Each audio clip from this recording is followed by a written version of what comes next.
Trial attorney Jeremy Rosenthal. Jeremy, good morning. Happy Friday to you. Happy Friday, Gina.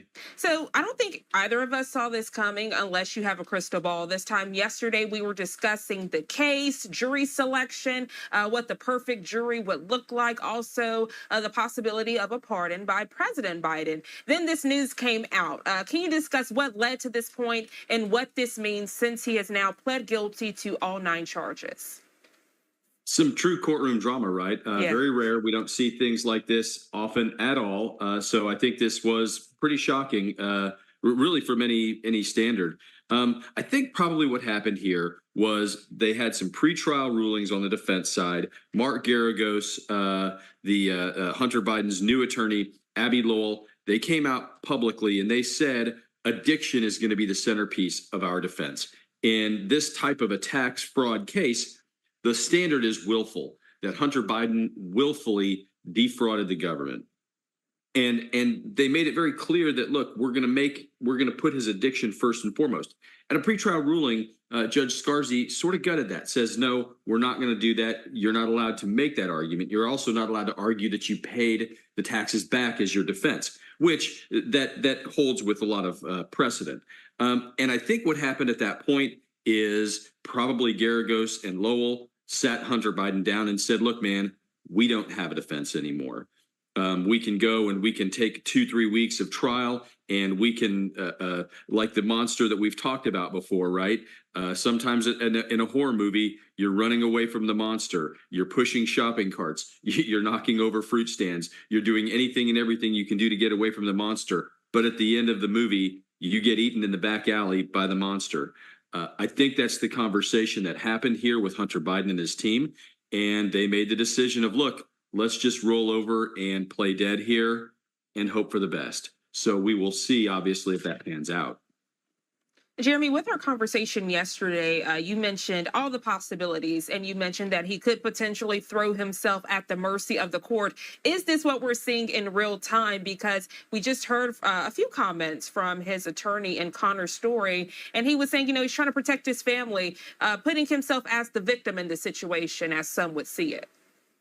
Well, he definitely made a statement that was a little victim sounding, right? Because he said, like millions of Americans, I did this. Like millions of Americans, I did that. So in other words, he is kind of saying to some degree that he has been singled out here.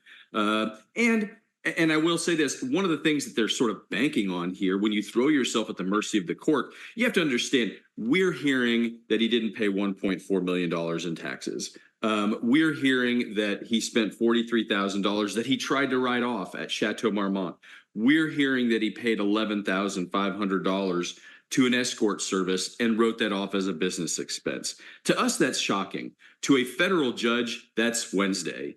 These things happen all the time in federal court. And kind of what Hunter Biden's banking on is, look, this judge hears fraud cases in the amounts of $50 million. This judge hears cases from tech giants where they're suing each other over billions of dollars. This judge sees tax disputes where they're arguing over tens of millions of dollars. So he is kind of banking on that, well, I'm one of a million. So he is kind of doing that. But most conventional plea deals are reached between the prosecutor and the defense, and the prosecution typically will concede something. They will make agreements. They will say, okay, we will have a joint recommendation. He doesn't have the benefit of any of that here. So basically what he's doing is he's turning to the judge and saying, Judge, I think you're going to be more reasonable than those guys over there over this.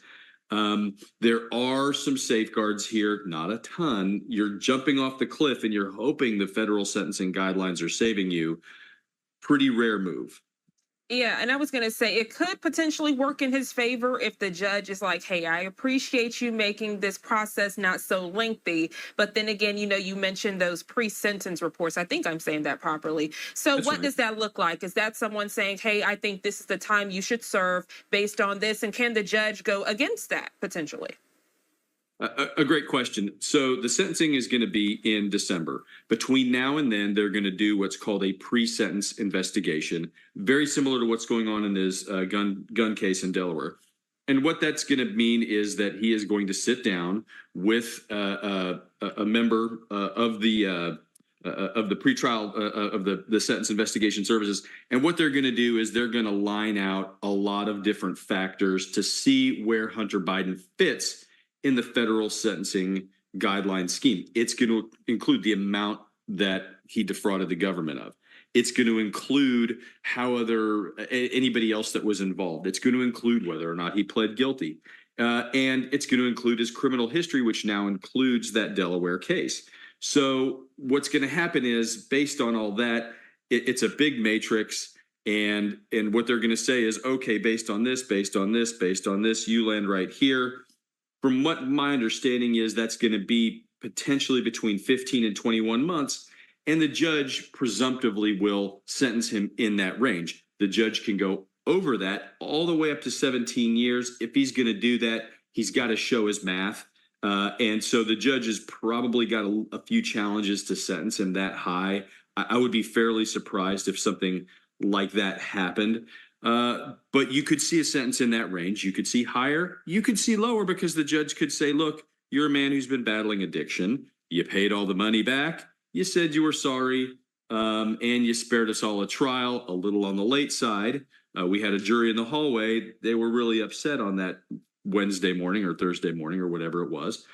But you could see a reduced sentence. You could see anywhere in there. But you're jumping off the cliff without a net. There's no guarantees here. And speaking of that sentencing, Jeremy, Hunter Biden walked out of a California courtroom, now facing up to. Yeah, some audio technicalities. Nevertheless, live now from Fox, right? It just happens as it happens. But what I was saying was, you were speaking of sentencing. Could it be something where it's like, hey, we want you to check into a rehab facility. We want you to do community service. We want you to do something else besides going to jail. Is that a possibility as well?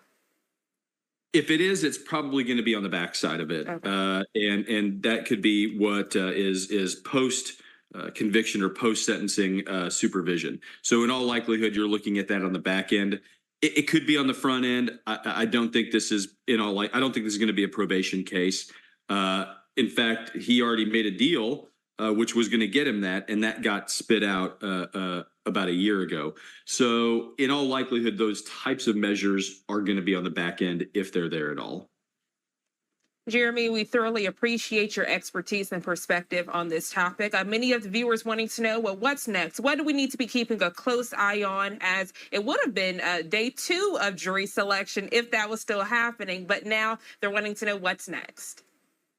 The pre-sentence investigation, but I will say this, and I do think an important point that we need to keep our eye on is this could be a strategic play for an appeal, because the judge made that pretrial ruling on the addiction that essentially gutted the defense.